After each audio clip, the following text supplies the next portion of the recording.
쏟아지는 파란 하늘과 아득하게 멀어지는 길. 쏟아지는 파란 하늘이라고 하는 게 굉장히 희망적인 거라면 아득하게 멀어지는 길. 내가 가야 할 길이 계속 멀어지고 있어. 이 악물고 참은 하루와 끊어질 듯 이어지는 길. 내가 여기서 멈출 것 같은데 계속 이어지고 있어. 이걸 절망으로 해석해도 좋고 희망으로 해석해도 좋아요. 꿈이라고 하는 게 잔인하죠. 우리가 다 젊은 시절에 꿈을 꾸지만 내 뜻대로 안 되잖아요. 절망과 희망이 교차하지만 가보는 거지 뭐. 그게 봄을 살아가는 자의 특권이기도 하고. 오늘은 소네플의 시퍼런 봄입니다.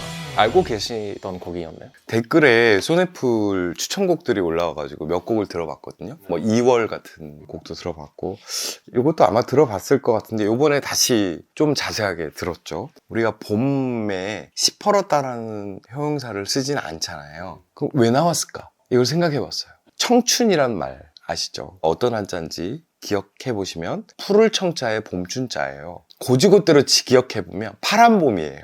거기에 파란 봄을 부정적인 단어로 바꿨을 때 퍼런 봄, 거기에 강조를 위해서 시퍼런 봄 하면 어떻습니까? 청춘이라고 하는 것이 굉장히 긍정적인 거에서 갑자기 부정적인 의미로 확 바뀌죠. 저는 여기서 왔다는 생각이 좀 들어요. 그런데 시자가 붙어서 강조될 때 이 봄은 어떻습니까? 힘들어. 그쵸? 힘들어요.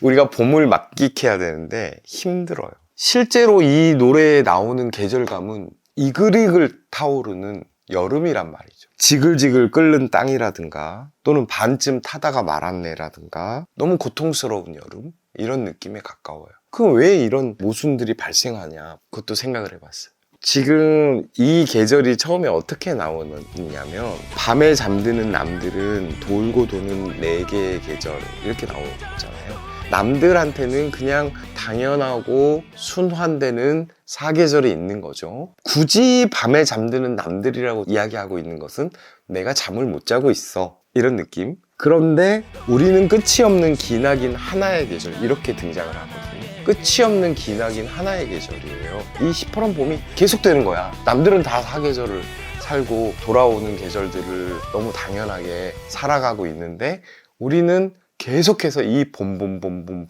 살고 있어. 너무 끔찍하지 않아요? 근데 그들은 밤에도 잘 자. 그러면 이 봄의 이미지가 왜 이렇게 지글지글 끓어오르는 걸로 되어 있느냐? 봄이 단순히 어떤 계절만을 가리키는 것은 아니고, 아까도 얘기했지만 그게 청춘에서 나왔을 거라고 제가 짐작을 했잖아요. 그러면 한 시절을 가리키는 거죠. 그 시절을 계속 살고 있는 거예요. 그런데 청춘의 이미지는 어떻습니까? 물론 단어는 봄으로 이렇게 되어 있지만 사실은 청춘하면 떠올려지는 게 어떤 열정, 뭔가 이렇게 뜨겁고 이런 것들이 떠올려지잖아요.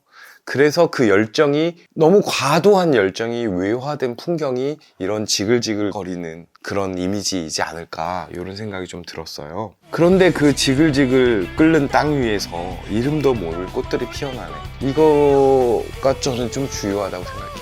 이름도 모를 꽃들이라고 했잖아요. 우리가 흔히 이제 꽃들에 대해서 이름 모를 꽃들이라고 많이 지칭하지만 길가의 꽃들, 화단의 꽃들 다 이름이 있어요. 이름 모를 꽃들이라고 굳이 이야기한 것은 아직 이름을 얻지 못한, 아직 자신의 열정 또는 꿈의 어떤 정체성을 확실하게 확보하지 못한 이런 표현은 아니었을까라는 생각이 들어요. 왜 제가 꿈 얘기를 하느냐면 시든 꿈은 뜯어먹지 말아요, 이런 표현들이 나오거든요.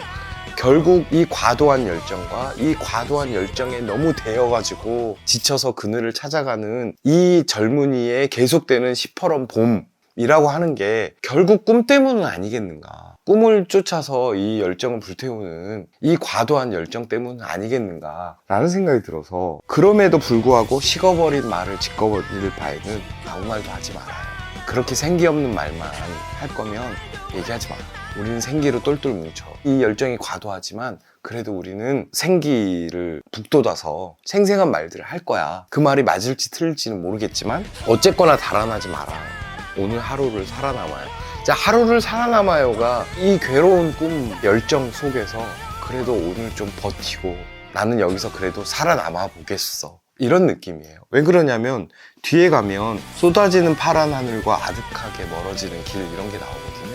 쏟아지는 파란 하늘이라고 하는 게 굉장히 희망적인 거라면 거기에 이어서 아득하게 멀어지는 길, 내가 가야 할 길이 계속 멀어지고 있어, 이런 느낌이에요. 그런데 그럼에도 불구하고 나는 한번 살아남아 볼래, 몸부림치면서 이런 느낌이에요. 쏟아지는 파란 하늘과 아득하게 멀어지는 길에서 약간 떠오르는 이미지가 하나 있는데요. 아이다호라는 영화가 있습니다.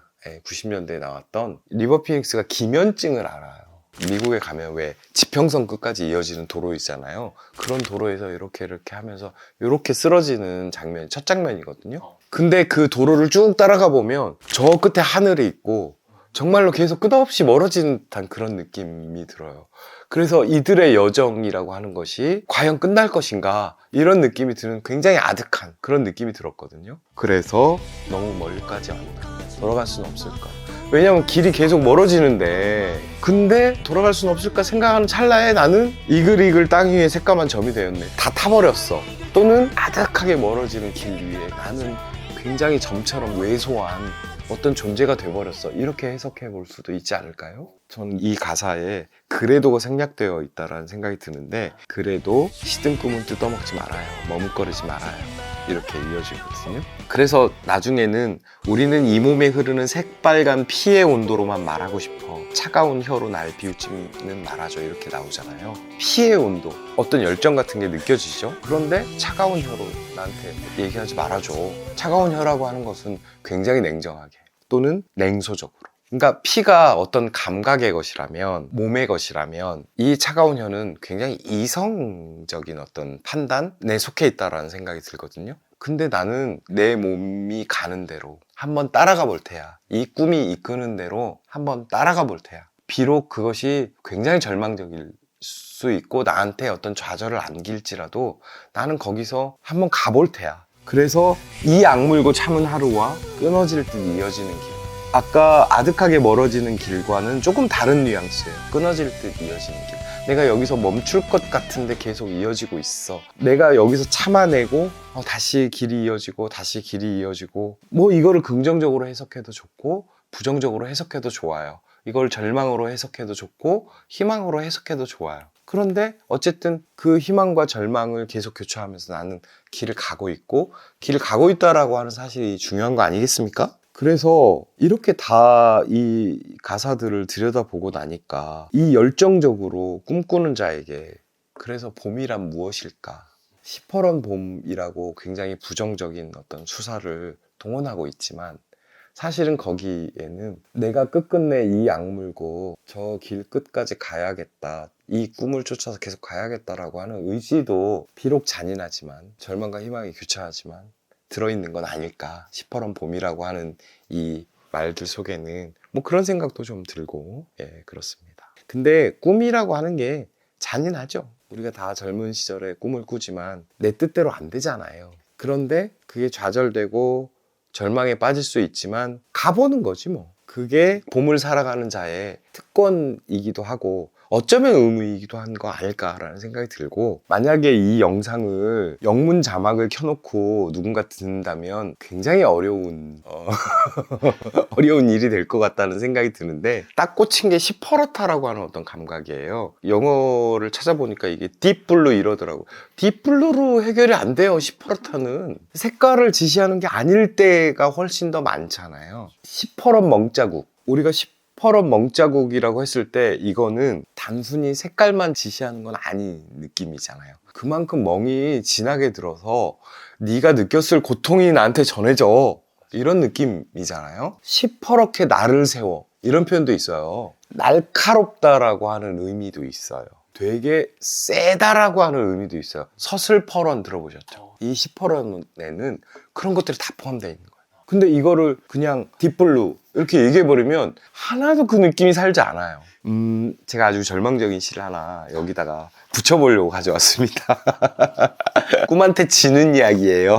죽음의 후가라는 파울 첼란이라는 시인의 시입니다. 파울 첼란은 독일 어권의 1950년대의 대표적인 시인입니다. 파울 첼란은 루마니아 태생이고요. 유태인이고요. 홀로코스트에서 살아남은 시인인데 평생 독일어로 시를 썼습니다. 독일에서 살아본 적은 없고 프랑스에서 살았어요. 그래서 프랑스에 대한 회상이라는 시가 마침 있어서 아주 유명한 시입니다.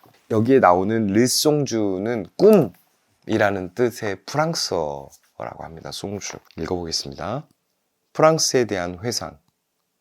나를 함께 생각하려무나 파리의 하늘, 그 큰 크로커스 꽃. 우리는 꽃 파는 처녀에게서 가슴을 사곤 했는데 그것은 푸른 빛이었고 물속에서 피어났다. 우리의 방에서 비가 오기 시작했었다. 그러자 우리의 이웃인 마르고 작달만한 르송주 씨가 들어왔다. 우리는 카드 놀이를 했었다. 나는 내 눈동자를 잃어버렸다. 네가 너의 머리카락을 나에게 빌려주었다. 나는 그것도 잃어버렸다. 그는 우리를 때려 눕혔다. 그가 문 쪽으로 나가니 비가 따라 나갔다. 우리는 죽어서 숨을 쉴 수 있었다. 꿈한테 진 거죠. 카드놀이 해가지고. 그런데 내가 때려 눕혀져서 여기서 이제 죽어서라고 표현이 되어 있는데 비로소 숨을 쉴 수 있는 거죠. 내가 쟤한테 지니까 비로소 나는 숨을 쉴 수 있는 거야. 이 소네풀의 이 가사와 비교해보면 비로소 나는 사계절을 살게 됐어. 계속 봄 봄이 아니라 씁쓸하네요. 그 순간의 고통은 좀 없어졌을지라도 네네. 차게 식어버린 느낌이. 네네네. 그런데 꿈이라는 게 이렇게 사람을 숨 못 쉬게 만들고 계속 방 안에서 비 오게 만들고 이런 느낌이지 않을까요? 그래서 그것이 시퍼런 봄의 이미지하고도 좀 연결이 되는 것 같고 이 시퍼런 봄을 살고 있는 이 화자가 이런 어떤 감각 속을 통과하고 있지 않은가 이런 생각도 좀 들고 그러네요. 꿈이 나를 때려눕히고 카드게임, 확률 게임 같은 걸로 나를 지게 만들고 그렇죠. 아 이런 게 되게 꿈이라는 그렇죠. 것과 잘 맞아야 떨어지는 네. 것 같은. 눈동자도 잃어버리고 머리카락도 잃어버리고 예. 결국은 때려 눕혀지고 예. 되게 잔인하잖아요. 네. 아무것도 봐주지 않고. 그렇죠. 저는 이 노래 정말 많이 들었는데 이 얘기를 다 듣고 다시 가장 첫 가사로 돌아가니까 그러니까 왜 지쳐 있는지가 좀 이해가 되는 거예요. 그렇죠. 예. 토닥거려 줘야 돼. 힘내.